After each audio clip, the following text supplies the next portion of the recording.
Good afternoon. Today we are going to take the seat off and do some electrical stuff on this thing. I found out online that there is a wire I can tap my relay into. Let me get this. I want to be able to use that as a signal wire. I forget how much this draws, not much. To turn on and off the amp I have on here, which right now I plug into the 12-volt power outlet, which means I can't use GPS or anything else. Also turn off my USB connector. Those are right now on. This switch off when you unhook this wire, but that's still not what I want. So to control the amp and this outlet right here, do this relay. As you can see, these are pretty hefty wires on here because it can handle 40 amps. These were pretty cheap. I think that's 5 for 12 bucks or something like that. But anyhow, I've had them for a little while, and I want to do this so that when I turn the key off, all this stuff shuts off. I ain't got to mess with unplugging anything, etc., etc. So that's what today's little project is. I'll show you after I get the seat off. Two 6mm bolts on the side of the seat.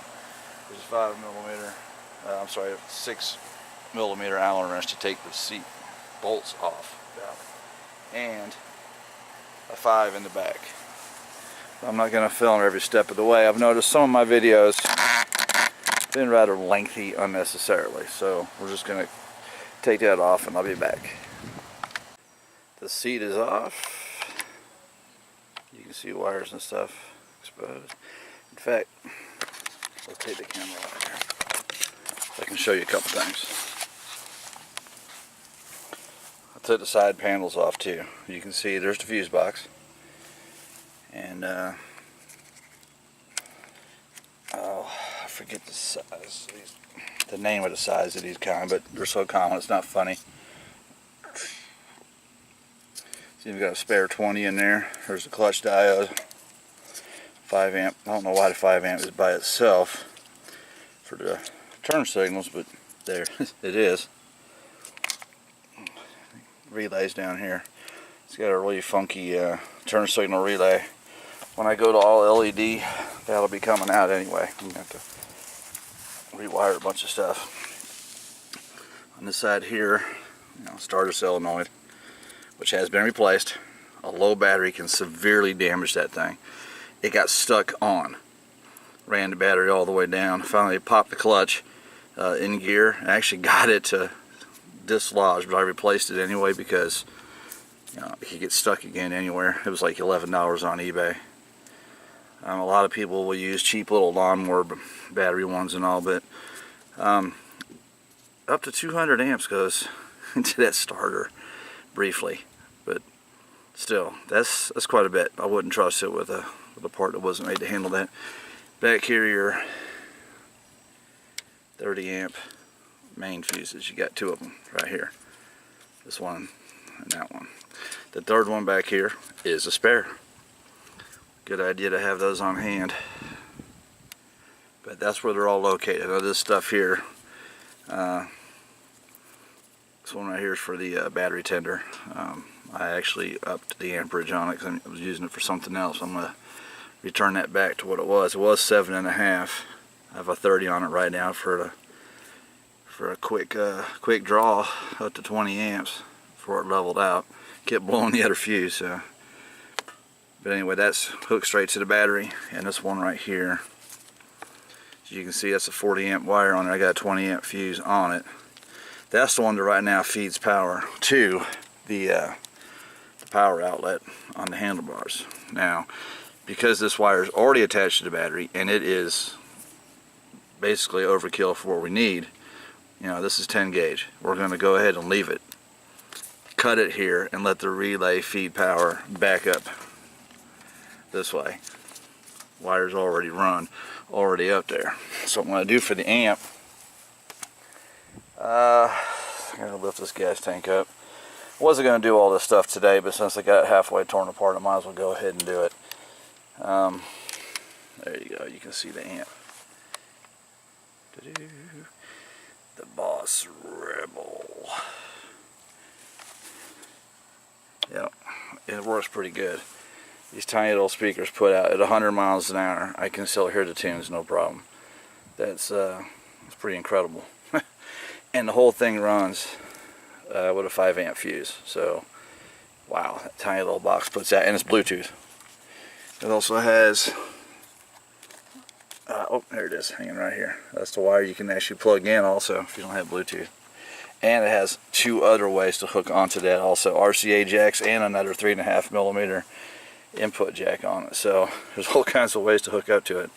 But right now I got the power going to this, which ding, turns green when it's got power. But I want that freed up. I want that back like it used to be. But all this stuff will turn off with the key now.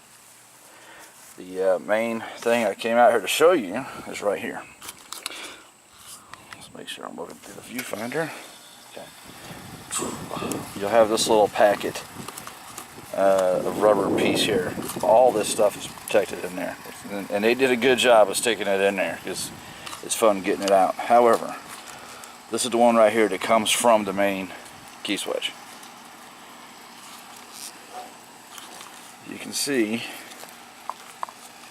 alright, here's the 3 main wires to go into the key switch. And there's 4 coming back because for whatever reason they decided to add an extra one. So you can tap power right here or right here, whatever, it's switched. So I'm thinking I'm going to go ahead and see if I have a spade that'll fit actually into the unit itself and hook up so it's like a factory thing. Because, you know, if you ever had to change out the key switch, you don't want to tap right here, you have to undo all that stuff. You know, do it like the factory did, it's pretty cool. If I don't have one, then yes, I will cut this wire off and do it that way. But right now, I'm just going to check and see. But that's what all this does. Like I said, here's the main wire. It goes up to that thing. The reason why I had a 20 amp fuse on it, it runs my air compressor. And I actually helped a guy with a flat tire on his car on the side of the road using this. Because I have an air compressor and everything on here. So, and I know it all works. The thing ran for about 30 minutes. It was a fun day. But anyhow, like I said, we just got to transfer a few of the wires around. Hook the relay up so that this triggers the relay. Which of course just closes the contacts to feed this one wire. And that'll be that. So here's the relay. I'll probably just zip tie it up in here out of the way, whatever. Covers all this. I know some people get really anal about holding everything exactly the way it's supposed to be, and you know, all I want to do is make sure it doesn't vibrate loose. As far as how it sits in here, I really could care less. Zip ties are wonderful things, and I have plenty of them. I'll go ahead and do all that, and I'll show you what it looks like after I'm finished. Okay, let me show you this right quick. Had a little tiny leftovers from me cleaning out the shed. Almost thought this wire here would work. But remember, it only has to be able to trigger the relay. So we're talking like at the most 200 milliamps. Well, so it didn't work out with that, so I just had to hook it up hard way. Okay. When you do your wire connections, make sure to clean. Soldering them is best. Little crimp connectors are good. Those little things like this, little wire tap things, they are really crappy. Okay, they will eventually fail. They work for the short term, but too many times they've come loose. I got them in there because they came with some kit, so I just threw them in there. Little Harbor Freight thingy holders. This right here is a pretty cool device. Put wires in on each end, tighten them up, boom, they're connected. Got those from work, from some project we had a while back.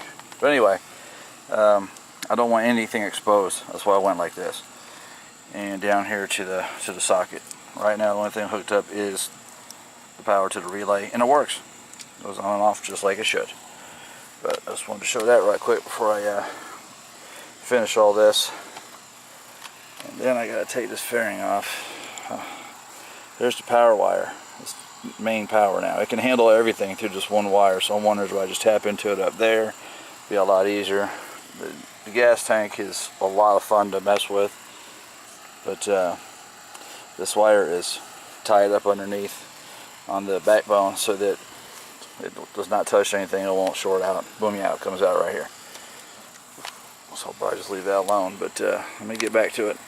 I'll show you the next few steps. Here it is before I button the side up. I just wanted to show you what it looks like. I have the ECU off because that plastic cover, covers the battery. 2 wires to the battery on each post. That's enough. Because otherwise, the screw won't be long enough to reach the floating in underneath it, and could cause a problem. Loose connections will stop you dead. Anyway, so I just tapped right here, interrupted that main power wire so we could go through the relay. Alright, there's the relay on there. The middle connection is actually hot with the key off. As you can see, I taped it back on itself to make sure it can't touch anything. I might use that in the future, or else I would just take the wire out. But since I might use it, I'm going to leave it there. I will, of course, tie these in there and just zip tie this to the main wire so it doesn't move around. But this wire right here feeds all the power to the front. Now, let me show you that it works. As you can see on the phone, battery's not charging. Hopefully you can see that. Battery is not charging right now. Amp is not on. You can see the blue light down here when it's on. So, turn the key on. Oh, blue. That means it's connected. The battery charge light's on there, so we know we got power here. And I moved that around a little too much. Alright, there we go. And let's hear it. Oh yeah, she's working. Don't want to jam it too much. But anyway, that's fine. That's my wife's song. That's what she named her car, Black Betty. But anyway, here it is. It was relatively simple because I already had a wire run up to the front. I tend to overdo it so that way I know it can handle all the power going through that, no problem. Again, here's that connector. I'm gonna go ahead and tape this off. It doesn't go to anything, but I just don't like the way it looks, so I'm gonna tape this whole thing off, put all the covers and everything back on, and then of course test ride it, and then we're done. But anyhow, as far as where I got the idea to tap into this wire, there's a website called Bare Ass Choppers. If you go there, this guy has a lot of good information on Honda VTX's 1300 and 1800. He's done extensive work on it, so he knows what he's talking about. So check this out. Boom! Look at that, cuts off. Everything's good to go. Now I don't have to worry about nothing. Pull the key out, everything can just stay like it is, and it'll come right back on when I turn the key on. And of course, if I don't want to use the amp at all for an extended time, I can just unplug the power wire. I think this is the one right here. Just unplug it from its coupling. Boom. No power to it. But since I got it, I've been using it. Anyhow, but here she is. I'll put it back together. We're done. But yeah, go to Bare Ass Choppers if you want more information on this stuff. Okay? And I really enjoy riding this bike. And use a bath. I know it's kind of dirty. I'm not a total chrome lover, but it looks nice when it's clean. But anyway, until next time, see you later.